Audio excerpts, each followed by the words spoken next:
Even their own mother rejected them. 5 years later, they returned for the final twist. "Get out of there."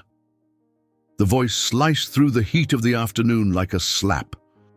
Chinonso and Zuberi slowly rose from the tree trunk where they had been sitting. The shade of the cashew tree in front of the mud house was the only refuge from the scorching sun.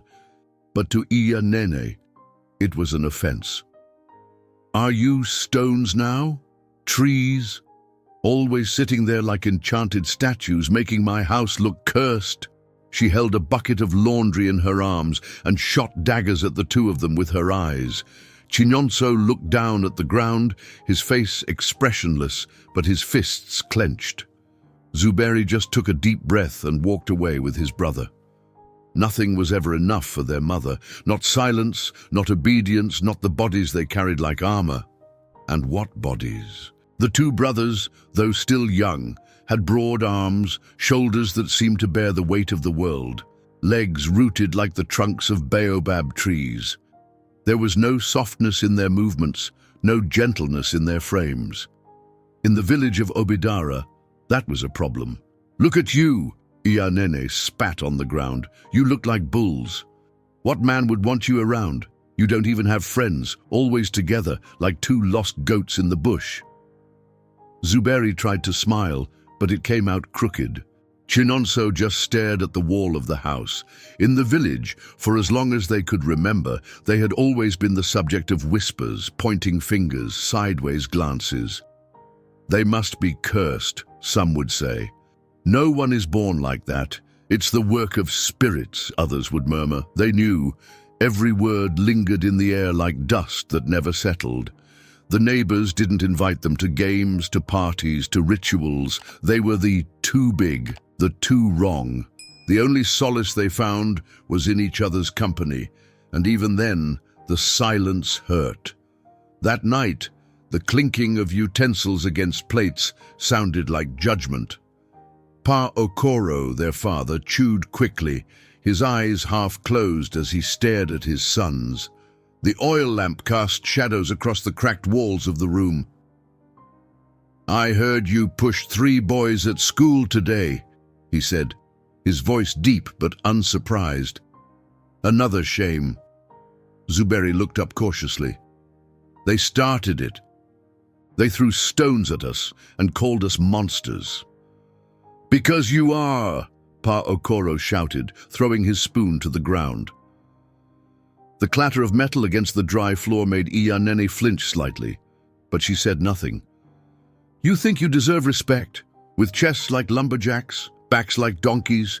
What kind of father has sons like this?" Silence returned, heavier than before. Chinonso looked at the food on his plate. The beans were cold, flavorless. His stomach churned, not from hunger, but from anger. "No one will want to marry those two," Iya Nene murmured, crossing her arms. "They're like caged bulls. Even the chickens are scared of them." Zuberi dropped his gaze. Chinonso clenched his fist under the table, feeling his nails dig into his palm. "Can we leave?" Chinonso asked, his voice firm but controlled. Their father just waved his hand like he was swatting flies. They left without another word. Outside, the night smelled of damp firewood. The moonlight lit the clearing behind the cornfield, the place where they trained. Without speaking, Zuberi grabbed the sandbag tied to a branch and lifted it over his head. Once, twice, 10 times. Chinonso did push-ups on a rock, his feet planted, muscles trembling. That was where they felt truly alive. "I want to leave," Zuberi said, breathless. "Leave for where?" Chinonso replied, not stopping. "Anywhere, a city, an alley, even the streets better than this." Chinonso paused. He sat on the ground, wiping sweat from his forehead. "Maybe." Before he could finish, they heard footsteps. They fell silent, hiding behind the bushes. They recognized the voices, their parents, talking in the yard. "Danda's son is crazy, mentally weak," Iya Nene said. "He wants a wife. Said he'll pay 6 goats for one of the boys. Doesn't care what they look like. Just wants someone." You want to give our sons to a madman? Paokoro asked, stunned. And what are they now? 2 walking curses. The whole village laughs at you, Okoro. You want to leave them here until someone sets the house on fire? Let them go. Let them become someone else's problem. The brothers froze.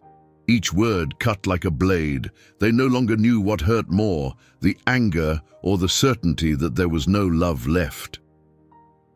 When the voices faded, they stepped out of hiding. They looked at each other. No words were needed. Zuberi's eyes were wet. Chinonso simply nodded. At dawn, before the rooster crowed, they were gone. With a bundle tied to their shoulders, a piece of stale bread, and a plastic bottle of water, they followed the trail through the bushes, never looking back. The cold sand under their bare feet felt kinder than their parents' eyes. "Where are we going?" Zuberi asked, as the dirt road came into view. "We'll keep walking," Chinonso said, "until we find a place where we're not hated." The sun rose slowly, painting the sky orange. No relative came looking for them. No voice called their names. It was as if they had never existed, and in a way, maybe they were finally beginning to exist. The woman screamed. The sound of her voice cut through the noise of cars and honking around the bus terminal. "My purse! Help!" Chinonso lifted his head quickly. Zuberi was already on his feet, eyes locked on the scene. An elderly blind woman had fallen to the ground, her dress covered in dust. 2 boys, quick as snakes, were running with a small purse in their hands. "They took my purse!" the woman cried. People watched. Some stepped back, others just turned away. "Let's go," Zuberi said. Without a second thought, the brothers ran. Their long legs sliced through the crowd with ease. The first boy glanced back and laughed, thinking he could shake them off easily. "Big mistake, little brother," Chinonso muttered. Zuberi caught up to the one holding the purse. Grabbing him by the shirt, he spun and slammed him onto the pavement. The impact echoed down the sidewalk. Chinonso blocked the path of the second boy, who tried to retaliate with a rock. Before he could raise his arm, his wrist was pinned and his knee bent back. "Give the purse back," Zuberi said firmly.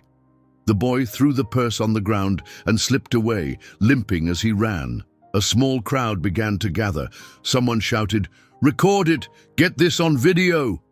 Phones were raised, screens lit up, fingers pointed, voices overlapped. "These kids are crazy," someone said. "They're way too strong." "Where are they from?" another asked. "They look like superheroes. Look at that!" The brothers ignored the comments. They returned the purse to the woman, who trembled with emotion. "Thank you. Thank you, my sons. You're like angels. Angels." "It's all right now," Chinonso said, helping her sit.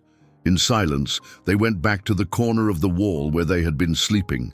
The sun was beginning to rise, the heat slowly thickening in the air. Zuberi lay on the concrete with his arm over his eyes. Chinonso sat, his eyes drifting over the street. They didn't know it yet, but their faces had already traveled across the country. That same afternoon, in a small office full of trophies in Enugu, Madame Ijoma hit play on a video. It was grainy, shot on a cell phone, but clear enough to see the brothers in action. She watched in silence, once, twice. Then she paused on the image of Zuberi, slamming the thief to the ground. "Found them," she said quietly. She picked up the phone. "I want those boys here. Find out who they are, where they came from, today." Back at the bus terminal, the sun was setting. Chinonso and Zuberi were too tired to talk. Their stomachs ached from hunger, but not more than their feet. The bread was gone. The bottle was empty. "We need to find a safer place to sleep tonight," Zuberi said. Chinonso just nodded, eyes glazed. A black car pulled up a few yards away. Automatic doors, polished paint. Way too fancy for this place. A woman stepped out, short, dark sunglasses, black sweatshirt. Her shoes hit the ground with authority. She walked straight toward them. Chinonso saw her first. He nudged his brother. "Look. She's coming." "Is it the police?" Zuberi asked, standing up. I don't know. The woman stopped in front of them. She took off her sunglasses. Which one of you is Chinonso? Silence. I saw your video. That was more than strength. That was instinct. And instinct needs to be shaped. Zuberi frowned. Who are you? My name is Madame Ijeoma. I run a training center here in Enugu. I train champions. I train fighters. I train survivors. Chinonso stood up slowly. We're not fighters. We just helped an old woman. Which is exactly why I want you, she said. I know what it means to fight on the inside. I know what it looks like when strength is born out of being abandoned. The brothers looked at each other. You can keep sleeping here, waiting for food and for luck, or you can come with me and find out what else your bodies are capable of. Zuberi took a deep breath.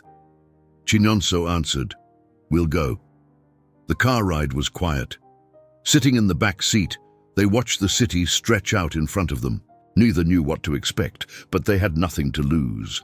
When they arrived, the iron gates opened slowly. Behind them, a large courtyard, a red-painted warehouse, weights, punching bags, ropes, bars, people sweating. This is your new home, said Madame Ijeoma. This place is huge, Zuberi commented. A woman came running toward them, holding towels. These the new ones? Yes. Get their room ready. Training starts early tomorrow. The woman led them to a small room with 2 mattresses, a table, a basin of water, and a ceiling fan. Get some rest. I'm Morenike. See you in the morning. When she left, Zuberi sat on the floor. You think we can trust her? I don't know, Chinonso replied, but I'd rather be here than out on the street. Zuberi looked around. At least it's quiet here. The next morning, a whistle blew loudly at exactly 5 a.m. Wake up! Training now! And they jumped from their mattresses, still groggy, still sore, but something inside them already knew the old life was over, and the first strike of this new world was about to land. The whistle tore through the early morning air like the sound of war itself. Get up! Training starts now! Shouted a sharp, firm female voice. Zuberi sat up with a jolt, still disoriented. Chinonso was already on his feet, rubbing his eyes, his body sore from the hard floor the night before. In the main area of the gym, the floor was slick with sweat. Fluorescent lights illuminated punching bags, ropes, and bars like a battlefield. At the center, holding a wooden staff and standing as straight as a tree, was Aunt Morenike. Welcome to hell. We don't train here for applause. We train so no one can knock you down. She pointed at one of the hanging bags. Show me what you've got. Zuberi stepped forward, took a deep breath, threw a punch. The bag swayed slightly. Aunt Morenike raised an eyebrow. That was a hug, harder. Chinonso stepped up. With both fists, he hit hard. The bag swung back, nearly hitting the wall. Better, she said, but that's still just anger, not technique. For the next 2 hours, the brothers ran laps around the gym, did push-ups until their arms trembled, jumped rope with feet pounding against the concrete, and punched until their hands turned red. By 7 a.m., both were lying on the floor, breathless, sweating as if they'd run from Obidara to Lagos. My legs don't exist anymore, Zuberi murmured. Pretty sure I left my lungs back near the punching bag, Chinonso replied with a tired smile. Aunt Morenike walked past them with a bucket of water. She splashed part of it near their faces. This was just the beginning. If you want to quit, now's the time. Zuberi looked at his brother. Chinonso, lying on his side, just smiled. We're not going anywhere. In the weeks that followed, life became pain, discipline, and surrender. They woke up at 4:30 a.m., ran laps around the courtyard until blisters formed on their feet, learned to breathe from their core, to punch with their hips, to move like firm water.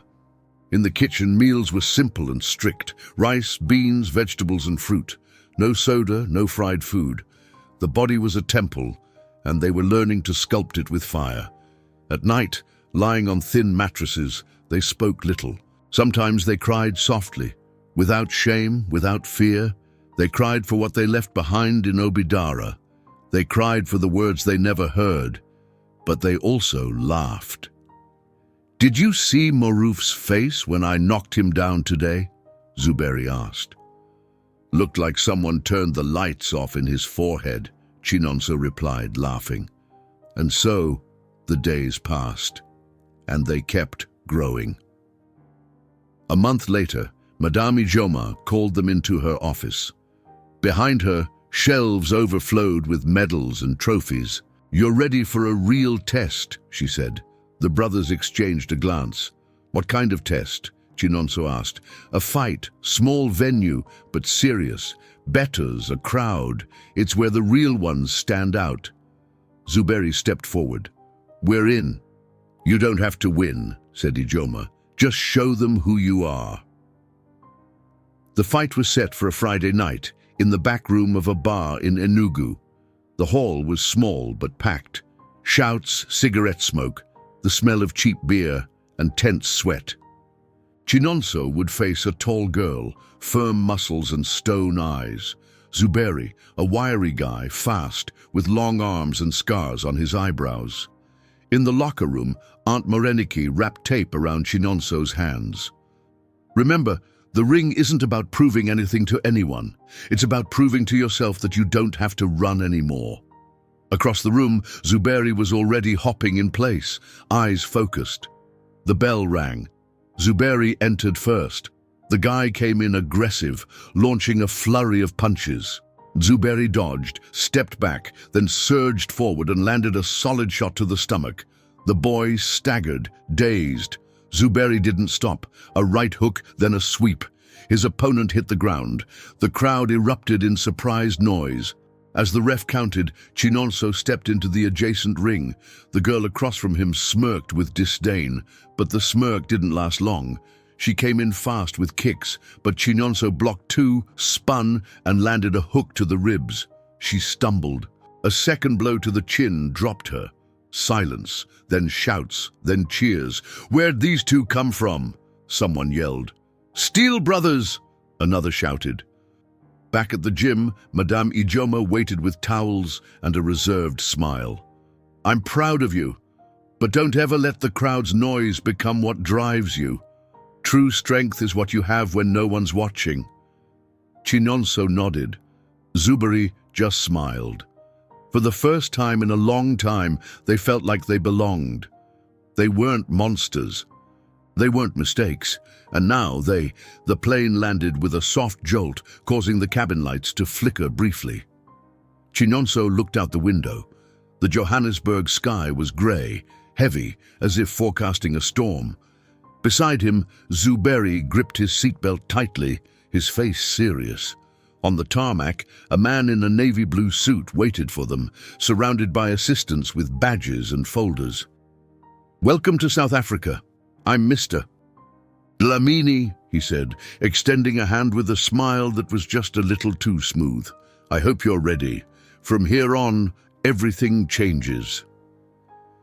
"We've been ready since we were born," Zuberi replied without hesitation. The car that took them to the training center sped through the wide avenues. Glass buildings reflected the urban world, and billboards advertised tournaments and athletes. Nothing resembled Obidara. Not the heat, not the scent of red earth, not the whispers of judgment. Here, everything sparkled, but it was cold. "This is where champions are born," said Mr. Dlamini as the gates opened to reveal a complex of courts, dorms and banners with famous faces. "But no one cares where you came from. If you want respect, you'll have to earn it again." Inside the main building, a woman was waiting for them. Tall, with defined arms and short curly hair, she wore only a tracksuit and a stern look. "I'm Coach Lydia," she said. "There's no room for ego here. Drop your guard and I'll break you. If you cry, cry into your gloves." "Is there a break for rest?" Chinonso asked with a half smile. Lydia raised an eyebrow. "Only when you pass out." The routine was brutal. Mountain trail runs at 4 a.m. sparring with experienced fighters, men twice their size, ice baths until their skin turned purple. Nothing was gentle. And with Lydia, there was no affection, only demand. During one session, Zuberi mistimed a step and twisted his ankle. He hit the mat hard, face down. Lydia didn't move. "Get up," she said firmly. "I can't," Zuberi groaned, holding his leg. "Yes, you can. You just don't believe it yet." Chinonso ran to his brother, kneeling beside him. "Just breathe. Grab my arm." Zuberi looked at him, eyes wet with pain and rage. "This place is going to kill us." "Then we'll die strong," Chinonso replied with a tired smile. And with a push, he helped his brother back to his feet. Lydia crossed her arms. "That's what I want to see." Their room was simple: 2 bunk beds, a small fridge, an old TV, and a window facing the street. At night, they sat at the edge of the bed and watched the city. Cars passed, lights blinked. Inside their chests, something old still burned. The memory of Obidara, not as nostalgia, but as a call. "You think anyone in the village has heard of us?" Zuberi asked one night. "Doubt it. They probably think we're dead." "They'll know. One day." "Yeah," Chinonso said, "but not yet." 2 months passed. Their bodies had transformed. More speed, more endurance, technique sharp as a blade. Then, one morning, Mr. Dlamini called them into his office, Coach Lydia at his side. "There's a televised fight coming up. Big audience, sponsors, cameras. If you win, the world will start saying your names." Zuberi crossed his arms. "Against who?" "2 sisters from Kenya, known as the Phantom Twins. They don't speak, they don't smile, and they've never lost." Chinonso nodded. "Then we'll give them their first loss." Mr. Dlamini smiled. "If you win, I'll offer a contract, global visibility, money, respect." "We don't want respect," Zuberi replied. "We want our voice back." Fight night arrived. The stadium was larger than anything they'd ever seen. Bright lights, cameras overhead, shouts from every direction, thousands of eyes on them. The name Steel Brothers lit up on giant screens. In the locker room, Coach Lydia said little. "This isn't about winning, it's about making them feel you. You've walked through fire. Now let the world smell the smoke." The bell rang. Zuberi went in first. His opponent was fast. She landed a shot to his jaw, then his stomach. But he stayed standing, came back with a flurry of punches, a hook to the chin, a cross. She dropped. In the next match, Chinonso faced the other sister. She was cold, precise. Landed a shot to his shoulder, a kick to the ribs. Chinonso stepped back for a moment, just one, then spun and delivered a spinning punch to her jaw. The sound of the impact hushed the crowd for a second. She collapsed. The referee counted to 10. No response. "Winners! Steel Brothers!" The crowd erupted. Backstage, surrounded by cameras, a reporter shoved a mic in Chinonso's face. "How do you feel?" Chinonso, still catching his breath, looked straight into the lens. "They once called us freaks. Today, we're kings." The next day, their names were on the front pages. Offers started pouring in, sponsorships, interview requests. An African women's magazine called them symbols of strength. But none of it went to their heads. No flash of fame made them lose focus. In every step, they still carried the memory of Obidara's mud, still bore the weight of the words that once called them cursed.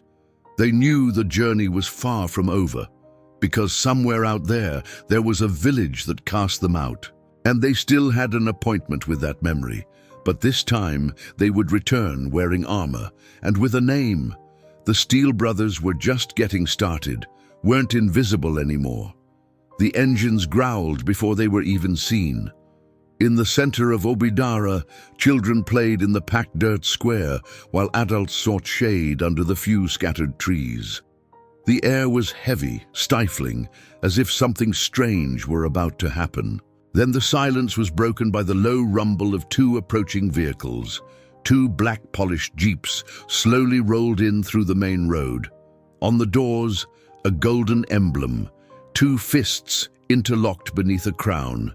The symbol gleamed in the sunlight like gold. People stopped. First the children, then the vendors, then the elders. Everyone turned toward the cars. The engines went silent, and the doors opened with a smooth click. Two young men stepped out of the first car. Tall, strong, wearing flawless red suits, black shirts, dark sunglasses, and gleaming watches. Their boots hit the ground with authority, kicking up small clouds of red dust. "Who are they?" someone whispered. "Soldiers? Movie stars?" murmured another. An older man, his eyes narrowed, took a step forward, his lips parted slowly. "No, it can't be." A woman's nervous voice finished the thought. "Chinonso and Zuberi?" A murmur spread like dry fire. The entire village seemed to stop breathing. They were back. The twins once called a curse, the rejected sons, the monsters of childhood. And now they stood there, commanding, powerful, untouchable. Chinonso stopped in the center of the square and looked around. He recognized the old wooden bar, the peeling wall of the school, the same bench where he once heard a neighbor say he was a child of something wicked. Zuberi stepped up beside his brother and muttered, "Nothing's changed." "Only us," Chinonso replied. On the other side of the village, Pao Koro sat on his wooden bench, holding a calabash of palm wine. His face was more worn now, the wrinkles deeper, his eyes dull. A boy came running, breathless. "Grandpa, Grandpa, they're back!" "Who?" "Chinonso, Zuberi, your sons." The cup slipped from Pao Koro's hand, spilling wine onto the ground. "My sons." He stood slowly, his legs shaky, chest tight. He walked down the road like stepping over hot coals. By the time he reached the square, the crowd had already parted, forming a corridor between him and the twins. His eyes met theirs. "Chinonso, Zuberi." Zuberi lifted his chin. "Thought you'd never see us again, didn't you?" Pao Koro opened his mouth, but no words came. "We're not ghosts, father," said Chinonso. "We're flesh, bone, and memory." Iya Nene appeared shortly after, her hands stained with flour, sweat on her face. She stopped when she saw her sons. The scarf on her head slipped slightly. Her eyes sparkled, but not with joy. "My sons," Zuberi replied coldly. "Now we're your sons." She faltered, swallowing hard. I thought you were dead, that the city had swallowed you." "No," Chinonso said. "The city shaped us. You tried to erase us, but now we've come back as fire." The two turned without another word and walked toward the gate of their old family home. Inside, nothing had changed. Cracked walls, the smell of smoke and burnt oil, the cramped room, the chipped paint on the back door. Zuberi ran his fingers along a mark on the wall. It was the height chart they made of each other when they were 12. "It's still here," he said, a lump in his throat. Chinonso nodded. "But we're not anymore." That same afternoon, the village bell rang. Emergency meeting of the elders. Everyone was summoned. In the center of the hall, the elders sat. And before them stood Chinonso and Zuberi, folders in hand, their gazes unyielding. One of the elders began, "The village recognizes your bravery. We've seen your victories, your names on television, in magazines." "But you didn't see us sleeping on sidewalks," Zuberi interrupted. "You didn't see us bleed." Chinonso opened the folder and laid documents on the table. "These are the deeds to all the land around the square, including our family's old house. We bought it all." "So did these?" The elders exchanged glances. One of them murmured, "You bought it?" "From those who laughed with you," Chinonso replied, "from those who took money to erase our story." Zuberi stood. "We didn't come to destroy Obidara, but we didn't come to apologize for existing either." Chinonso pointed to the map on the wall. "We're building the Steel Brothers Training Center right here. A space for every young person who's ever been called wrong, strange, a freak." Zuberi added, "Here, strength won't be shame, it'll be a path." As night fell, they returned to the old house, where Iya Nene waited outside, holding a notebook in her hands. "You're not staying here, are you?" "No," Zuberi answered. "We just came to see if it still existed." She handed the notebook to Chinonso. Inside, a letter. "It's my apology. It won't undo what I did. But maybe it'll help other mothers. Maybe help me too." Chinonso didn't respond. He just slipped the letter into his pocket. "The pain you caused became muscle," Zuberi said. "But we didn't come back to crush you. We came to reclaim what's ours." She wept silently as her sons walked away down the red dirt road. Behind them, the jeep's headlights came on slowly. Ahead, the square was preparing for what was to come.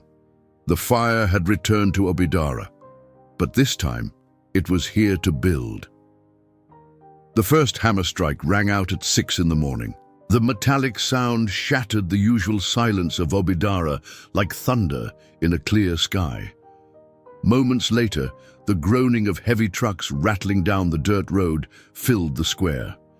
When the first villagers stepped outside, they saw what seemed impossible. The central square was overrun by workers. Uniformed men unloaded beams, cement, spools of wire, and giant signs with golden letters. At the center of the lot, between piles of sand and scaffolding, a structure was rapidly rising. A massive sign was already being fixed above the entry gate. Steel Brothers Training Center, forging strength where there was disdain. Children ran to get a closer look. Women peeked through curtains. The elders gathered under the trees, uneasy. "They're building where our ancestors used to hold council," one muttered. "This was sacred ground," another whispered. "And now it's a fighting arena." Inside the family's old manor, now renovated as the administrative headquarters, Chinonso and Zuberi were seated with a lawyer and an organizing team. On the table, dozens of sheets, name lists, enrollment charts. "Have the letters arrived?" Chinonso asked. "Some of them, yes," the assistant replied, handing over a thick envelope. "Fathers, mothers, uncles. Some delivered them in person, others sent them with their children." Zuberi flipped through quickly. Some were short, others held tears in ink, but many were still missing. "Send out another notice," he said. "Anyone who doesn't submit an apology letter won't be eligible to enroll their daughter in the center." "That's going to stir outrage," the lawyer warned. "Respect isn't asked for, it's demanded," Zuberi replied firmly. The next morning, the sound of the bell echoed through the village. Children ran shouting, "There's gonna be a meeting! Another meeting!" The square filled within minutes. On a newly built wooden stage, the brothers stepped up side by side, wearing black shirts and training pants. Behind them, a giant screen covered with a white cloth. Chinonso took the mic first. "A few years ago, many of you said we were wrong. Too big, too strong, too ugly." Zuberi took over. "Today, before we build something new, we want to remind you of what was done to us." The cloth dropped. The screen lit up. Shaky footage, recorded on phones, appeared. Clips of videos, neighbors mocking voices, teachers ridiculing, relatives humiliating, monsters. Cursed. "These kids are a plague." Each phrase cut like a blade. The crowd was stunned. People exchanged glances. Some tried to slip away. Others covered their faces. Zuberi raised his voice. "We saved everything because we knew one day you'd pretend you never said it." Chinonso stepped forward. "But now it's here. Not for revenge, so it won't happen again." He held up a new sign. It read, "New Obidara begins here. This center is for the children who were ignored, the girls called tough, the boys called weak, The ones who cry, the ones who scream, the ones who go silent. Zuberi added, "But to enter here wishing isn't enough. You must admit you were wrong. The families who mocked, who hurt, who laughed must write a letter of remorse, not for us, for their daughters." A murmur spread through the crowd. "That's cruel!" a man shouted. "It's fair," Chinonso replied. A woman in a blue headscarf stood up, trembling. She walked to the stage with effort, in her hands a letter. "I called you freaks. I forbade my granddaughter from speaking to you, but today I see she wants to train here, and I want her to have what you never had." Zuberi took the letter, read it silently, then nodded. "She's welcome." The woman wept. The crowd fell silent. Later, back at the main house, Iyanene appeared with a single folded sheet. "I wrote it," she said, placing it on the table. Zuberi looked at her but didn't pick it up. "Do you want to be accepted, or do you accept who we've become?" "Maybe a bit of both," she said honestly. "But if it can help other mothers, it's something." Chinonso took the letter and placed it in a drawer. "The pain you caused became iron," he said. "Now we want to shape that iron to protect others." As night fell, a group of men appeared at the gate. They carried makeshift signs with words painted in charcoal. "This isn't our culture. Girls turning into boys. Respect tradition." Chinonso and Zuberi walked to the gate. No guards stepped in. The two of them faced the protesters. "Can I ask you a question?" Zuberi said. The group fell quiet. "Is our culture shame, silence, violence?" Chinonso added, "If our strength threatens you, maybe it's because you've never had any." The group began to retreat. But before they were gone, a girl with thin braids stepped forward, her eyes shining. "My name is Ifeyinwa. They told me I'd look ugly, that no one would marry me if I trained here, but I want in." Chinonso smiled. "You don't need permission to be strong." The gate opened. The girl walked in. The protesters fell silent. One of them dropped his sign and walked alone down the road. That night, the brothers sat on the backyard bench with Aunt Moreniki, who had arrived to help lead the initial training. "You two look like you're carrying the whole village on your backs," she said. "We are," Zuberi replied. "But now we have strong backs." She smiled. "Pain is heavy, but it strengthens, strong enough to carry others."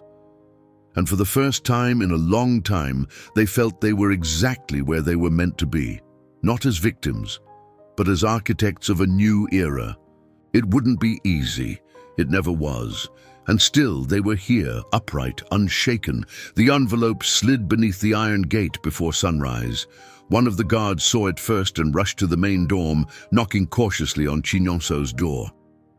"Boss, there's a strange envelope. No return address." Chinonso got up, still groggy. He took the yellowed paper and opened it slowly. He recognized the handwriting before he even read the signature. Zuberi appeared at the door, a mug of tea in hand. "What is it?" Chinonso read aloud, voice low. "To my sons Chinonso and Zuberi, I was a coward. I feared what I didn't understand.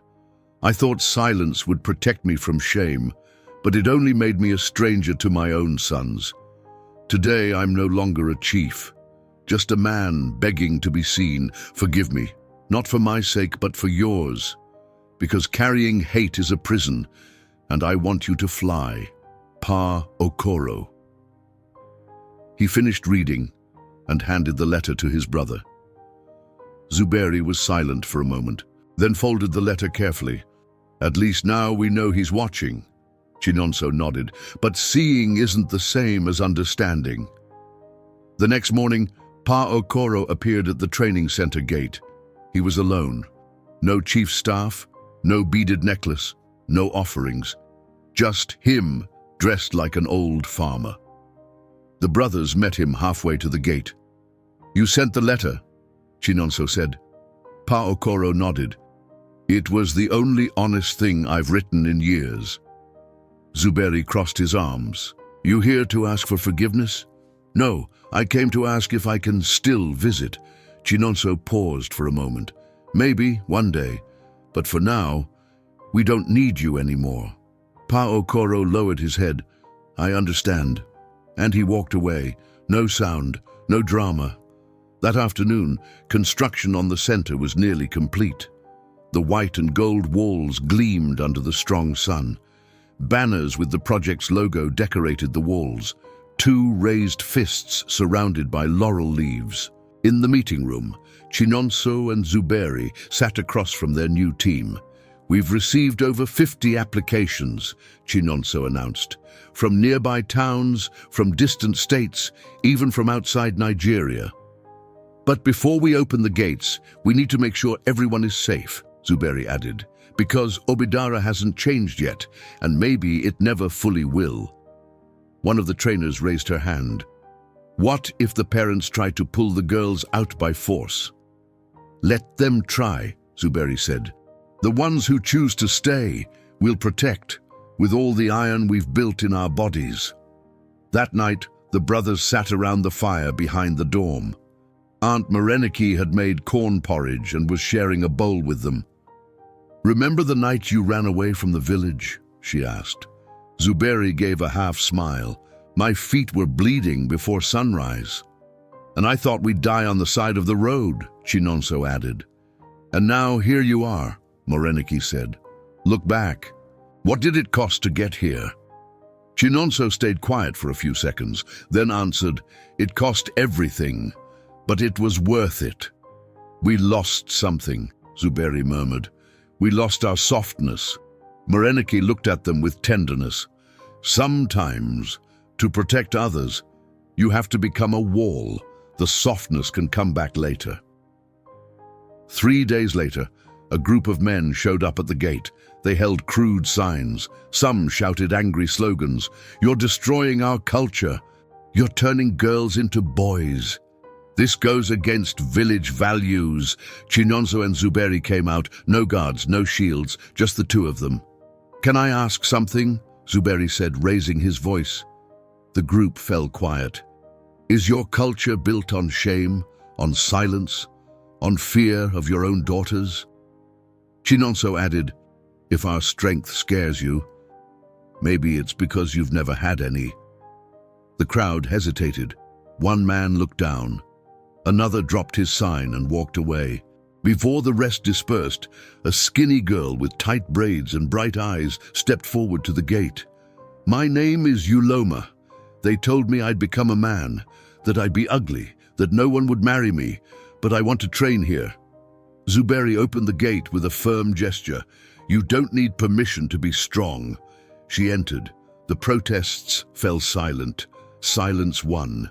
Later, in the center's courtyard, the team gathered to go over final details for the inauguration. Name lists, class schedules, room assignments. Zuberi stood in the shade of the old cashew tree, where he and his brother used to sit in silence as kids. Chinonso walked up. This was the first place we thought about running away. And now it's where we're going to teach others to stay, Zuberi replied. Chinonso took a deep breath. The air no longer smelled like fear. Are we ready? Zuberi looked around. The walls, the courtyard, the girls running and laughing between the sandbags. No, but we're going anyway. They looked at each other and knew what they were building no longer belonged to just them.